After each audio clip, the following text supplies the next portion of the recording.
शायद जोड़ रहा है एग्जैक्टली जो अधिवक्ता है, क्योंकि अधिवक्ता ही जो मास्टर माइंड ऐसा है। देखिए, जो विकास का लड़का है ये तो मामूली बिल्कुल रिश्तेदार था, लेकिन अपराधी इसी के पास रिश्तेदार था, और ये अपराधी नहीं था। लेकिन इसने ये जो है इसके मन में आया कि हाँ इतना पैसा है तो इसको जो है हम लोग कुछ कर सकते हैं। तो इसने तरुण को बताया, वो बताया, चीजें बढ़ते बढ़ते नमन को बताया। नमन तो अपराधी था, और देखिए नमन मिश्रा जो है पहले ही लूट में जेल जा चुका है। जो इसका मित्र है, ये मवैया कांड जो 15 लाख रुपए का हुआ था, इसका ये अभियुक्त। दूसरा अभियुक्त जो सरवन यादव है, ये बहुत ही शातिर अभियुक्त है। ये गैंगस्टर में, लूट में, आर्म्स एक्ट में और डिस्चार्जी एक्ट में बताया भी, इसमें जो जेल जा चुका है हत्या के मामले में। तो ये सारे जो है कि प्रीवियस क्रिमिनल हिस्ट्री है, बहुत शातिर अपराधी है, बहुत ही शातिर तरीके से। और सबसे बड़ी बात तो अधिवक्ता महोदय का है, जिन्होंने की सारी घटना को जो है बहुत ही शातिर का मुकदमा उनके विरुद्ध भी कायम है अधिवक्ता। हम लोग अधिवक्ता का बात को लिखेंगे और उनका जो है जो लाइसेंस के लिए भेजेंगे, और जेल तो हम भेज ही रहे हैं। घटना में शामिल अभियुक्त हैं, उनके विरुद्ध अभियुक्त पंजीकृत करके जेल भेज रहे हैं। तो इन लोगों का जो प्रेडिक्शन था क्या वो 20-22 लाख का था कि बिल्कुल सही है। अभियुक्तों को प्रेडिक्शन ये था कि इनके पास 25 लाख 30 लाख रुपए हैं, और उसके लिए इतनी बड़ी घटना जिन्होंने स्ट्रेटजी बनाई और उसमें शामिल हुई। हालांकि उतना मिला नहीं।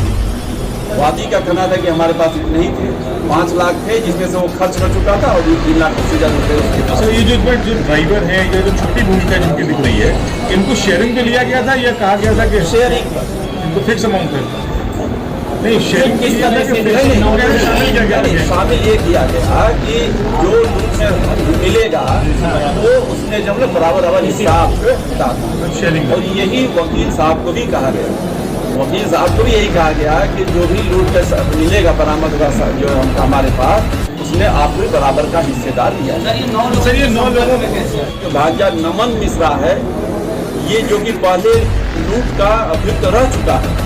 नमन मिश्रा का प्रीवियस हिस्ट्री भी है, वो लूट कर चुका है। 15 लाख की लूट यही हुई थी। तो उसको बताया कि ये इसने जो है हमें ये बात बताई थी, तो हम लोगों ने प्लान आउट किया। फिर नमन मिश्रा को जब पकड़ा गया, ट्रेस किया गया, तो उसने बताया कि हाँ हमने अपने दोस्तों कैफ को और के को जो बुलाया था घटना में शामिल होने के लिए। और फिर तरुण वाजपेयी का भी ये दोस्त था, तरुण वाजपेयी। और फिर ये विकास को बताया कि हाँ विकास जो है इसने हमको बताया था, और विकास अब इसके घर जाता था। इस तरह से हमारी टीम ने प्रोफेशनल तरीके से पूरी घटना को जो है 36 घंटे के अंदर 100% वर्कआउट किया। मैं पूरी पुलिस टीम को जो है 25,000 नगद पुरस्कार देने की घोषणा करता हूँ। सर कितने की लूट हुई थी, कितने का सामान लिया था? क्योंकि 45,000 रुपये आपने बताया कि बरामद हुआ था, और जो पीड़ित परिवार है उसकी तरफ से करीब 4 से 5 लाख रुपए की बात कही गई थी, और सामान्यतः इतना ही जेवरात उन्होंने बोला था कि इतना ही जेवरात किया था। तो क्या जो सामान बरामद हुआ है उसमें और इसमें अंतर है, या जो ले गए थे उतना बरामद हुआ? जो वादी द्वारा तहरीर दी गई थी उसमें 3,80,000 रुपए लूटे जाने की बात बताई गई थी, और कुछ जेवरात की बात बताई गई। जब ये गिरफ्तार हुए तो इन लोगों का जो है उनसे पूछताछ की गई, तो हमें बरामदगी अभी 45,000 रुपये के लगभग 45,000 रुपये की हुई। और इनके द्वारा बहुत सारे पैसे जो है, क्योंकि घटना में जो भी 3 दिन लगा है, इन लोगों ने खर्च कर दिया, तो इसलिए जो है वो कोई इसमें डिस्क्रिपेंसी नहीं है। और जो जेवरात लूटे गए थे वो जेवरात भी सब बरामद हुए हैं। तो घटना बिल्कुल जितने लोग शामिल हैं जी आपराधिक इतिहास है। मैं इसमें केवल 9 लोग ही थे, और लोग भी इसमें नहीं 9 ही लोग थे टोटल पूरी, क्योंकि हम लोगों ने एक एक व्यक्ति के साथ कड़ी से कड़ी घटना को वर्कआउट किया है। तो आखिरी व्यक्ति जो है विकास पाल मिला हमको, आखिरी व्यक्ति है विकास पाल, क्योंकि हम लोगों ने वैगन आर के ड्राइवर ऋषिकांत तिवारी से घटना को खोलना शुरू किया और आखिरी व्यक्ति उसी का रिश्तेदार विकास पाल मिला, जो कि इस घटना की मुखबिरी किया। घटना जो है अंजाम दिया गया और इस घटना को हम लोगों ने वर्कआउट किया, बहुत ही प्रोफेशनल तरीके से किया गया। पूरे 15 किलोमीटर की रेडियस को हम लोगों ने अपने रडार पर लिया और उसमें हम लोगों ने ट्रेस किया कि कौन कौन सी गाड़ी घटनास्थल के पास थी। तो एक वैगन आर हम लोगों को दिखी, उस वैगन आर को जो है फिर ट्रेस किया गया, फॉरवर्ड बैकवर्ड चारों तरफ ट्रेस किया गया। 15 किलोमीटर का लगातार हमारी टीम जो है, जो मैंने बताया आपको कि हमने 5 टीमें बनाई थी। टीम अनावरत 24/7 काम किया, रात दिन। एक कैमरा हम लोगों ने सैकड़ों कैमरे सर्च किए गए।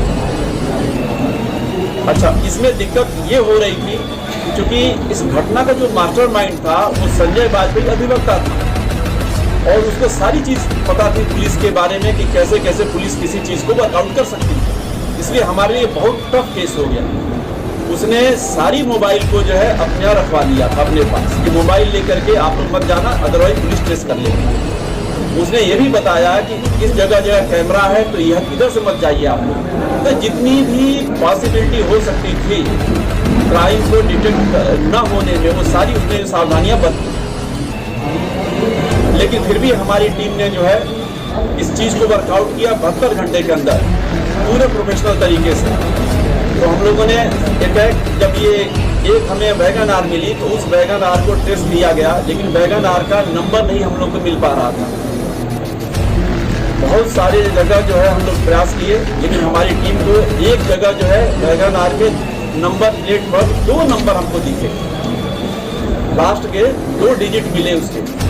उस डिजिट को हम लोगों ने फिर टेक्निकल तरीके से जो मोटर वाहन की हमारी शाखा है वहाँ से हम लोगों ने मैथमेटिकल फार्मूला लगा करके और उस नंबर को जो है किन गाड़ियों के नंबर ही 2 नंबर हो सकते हैं और किस वैगन आर में हो सकता है, ये चीज जब ट्रेस किया गया काफी एक लंबा एक्सरसाइज हुआ। तो उसके बाद नंबर ट्रेस होकर के आए।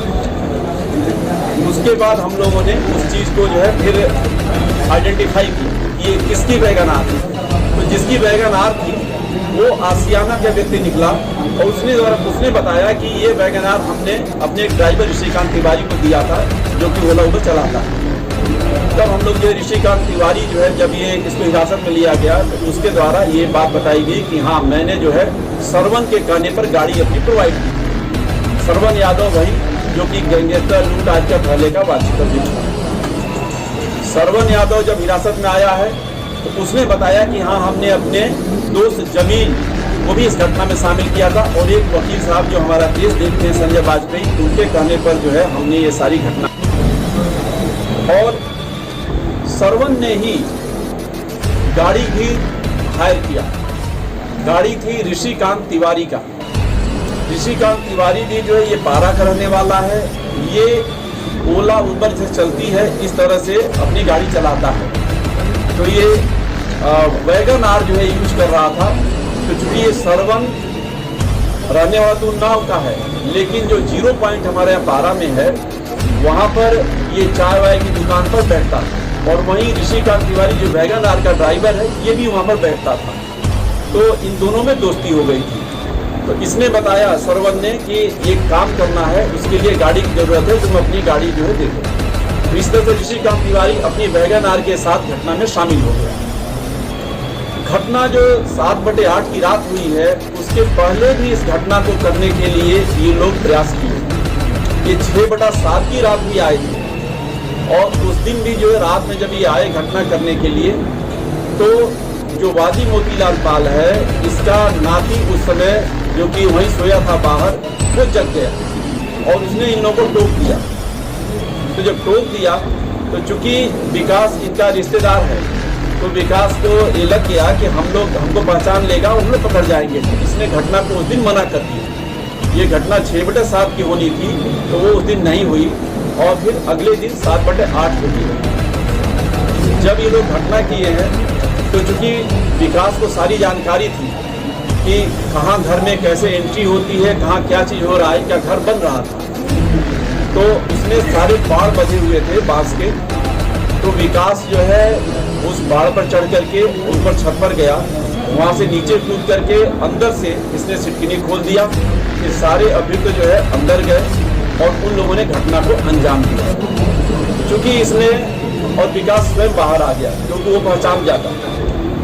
तरुण वाजपेयी जो कि विकास का मित्र है, ये चूंकि बार बार ये भी जाता था वादी घर पर, तो इसको पता था कि वादी की एक नातिन है, उसका अमुक नाम है, तो उसको जानकारी थी और चाबी वगैरह सारा जो है उसके पास रहता है। तो जब घटना हुई उस दौरान जब हमें एक इम्पॉर्टेंट क्लू मिला कि उसने एक व्यक्ति ने, वादी की नातिन ने ये बताया कि एक बदमाश हमारा नाम लेकर के बोला कि इसके पास जो चाबी होगी और ये जो है इससे ले लो चाबी। तो ये हमें एक अहम क्लू मिला। लेकिन चूंकि अंधेरा था, कहीं कोई लाइट नहीं थी, तो घर के लोग पहचान नहीं पाए किसी को। अगर लाइट होती तो तरुण वाजपेयी जो कि अभियुक्त है और वो मौके पर गया था, 2-4 बार इससे पहले भी जा चुका था, तो बिल्कुल पहचान में आता। लेकिन चूंकि अंधेरा था इसलिए पहचान नहीं हो पाई।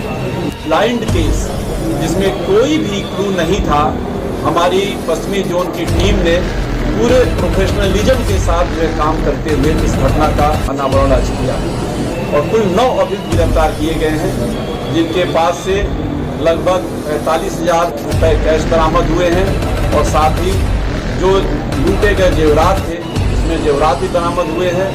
और जो गाड़ी घटना विरुद्ध हुई थी, एक वैगन आर थी और एक बाइक, दोनों ही बरामद की गई। इस घटना में जो 9 लोग प्रकाश में आए हैं, वो 9 लोग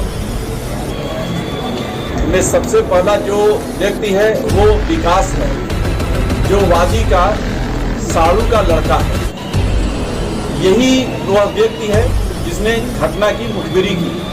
चूंकि ये इसको पता था, आता जाता था घर पे, तो इसे पता था कि मोतीलाल पाल ने अपनी कैंपबेल रोड की जो मकान है उसको 85 लाख रुपए में बेच दिया और अभी भी उसका काफ़ी पैसा करीब 25-30 लाख रुपए जो है घर पे है।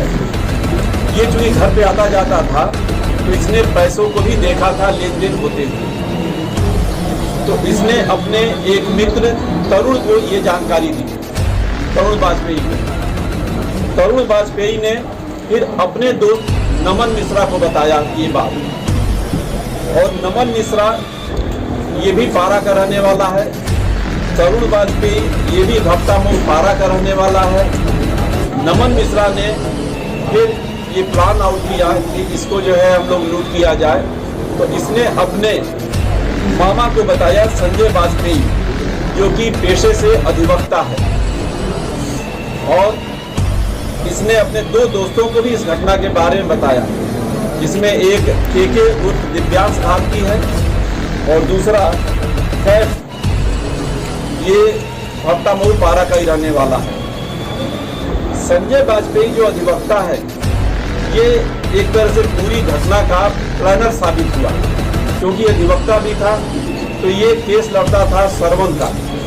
सरवन यादव वह व्यक्ति है जो कि पहले ये रहने वाला उन्नाव का है, औरास उन्नाव का, और ये जेल जा चुका है पहले लूट के मामले में, गैंगस्टर के मामले में, आर्म्स एक्ट के मामले में और 304 भी IPC के मामले में जेल जा चुका है। तो इसका केस ये संजय वाजपेयी जो देखता था, तो संजय वाजपेयी ने इसको बुलाया सरवन को, और सरवन जब जेल में था तो इसकी दोस्ती जमील से हो गई थी। जमील वो व्यक्ति है जो कि इसी घर के बगल का रहने वाला है, औरास उन्नाव का, और ये हत्या के मामले में 22 साल जो जेल की सजा काट करके अभी बाहर आया था। तो संजय वाजपेयी, नमन जो लड़का था, नमन ने संजय वाजपेयी को बताया अपने मामा को, और संजय वाजपेयी ने, चूंकि वो अधिवक्ता है, उसके तमाम सारे जो है क्लाइंट थे, तो उसने इनको